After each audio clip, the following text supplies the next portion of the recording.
Matagal ko nang gustong malaman mo. Matagal ko nang itinatago-tago to.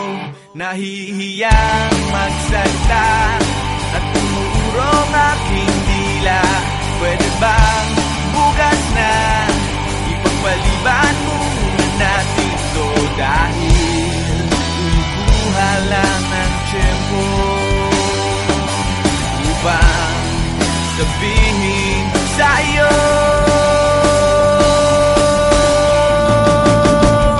mahal kita, pero di mo lang alam. Mahal kita, pero di mo lang ramdam. Mahal kita, kahit di mo na ako tinitignan. Mahal kita, kahit di mo lang alam. Oh, oh.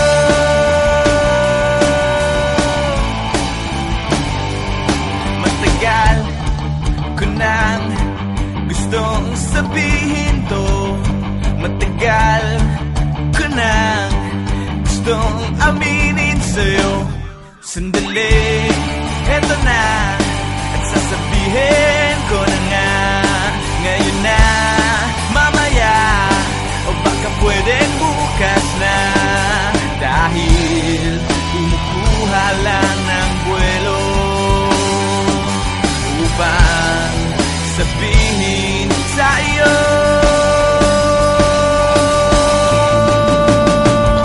mahal kita, pero di mo lang alam. Mahal kita, pero di mo lang ramdam. Mahal kita, kahit di mo na ako tinitignan.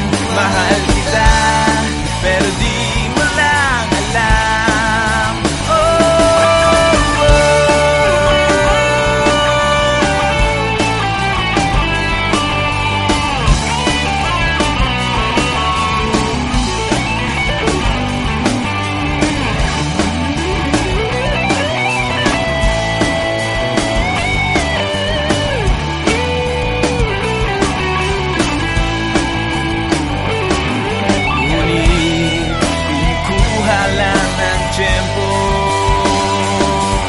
Upang sabihin sa iyo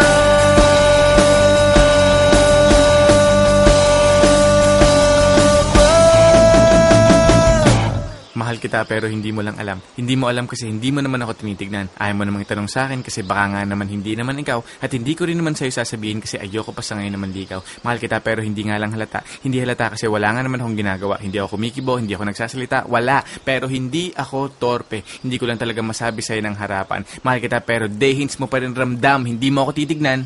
Hindi rin kita titignan. Lagi mo lang akong pakikiramdaman, lagi rin kitang pakikiramdaman. At araw-araw tayong magdededmahan hanggang sa tayo ay magkabistuhan. Pero ngayong malapit ang matapos ang kanta ko, nais kong magkaalamanan na. Nais kong ako na rin ang magsabi sa'yo ng harapan kasi alam kong doon din naman ang tuloy niyan at dalawa din lang naman ang posibleng sagot dyan. Oo o hindi. Kaya't eto na, sasabihin ko na para matapos na at hindi na magkachismisan pa. Sasabihin ko na para wala nang problema at para hindi na rin kayong lahat nabibitin pa.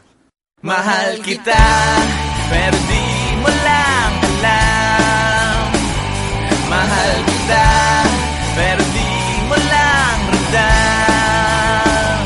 Mahal kita, kahit di mo na ako tinitignan.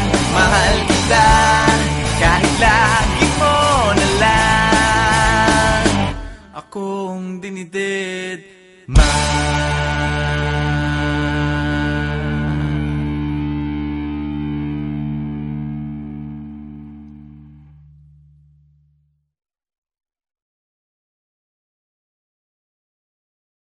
Matagal ko nang gustong malaman mo. Matagal ko nang itinatago-tago to. Nahihiyang magsalita.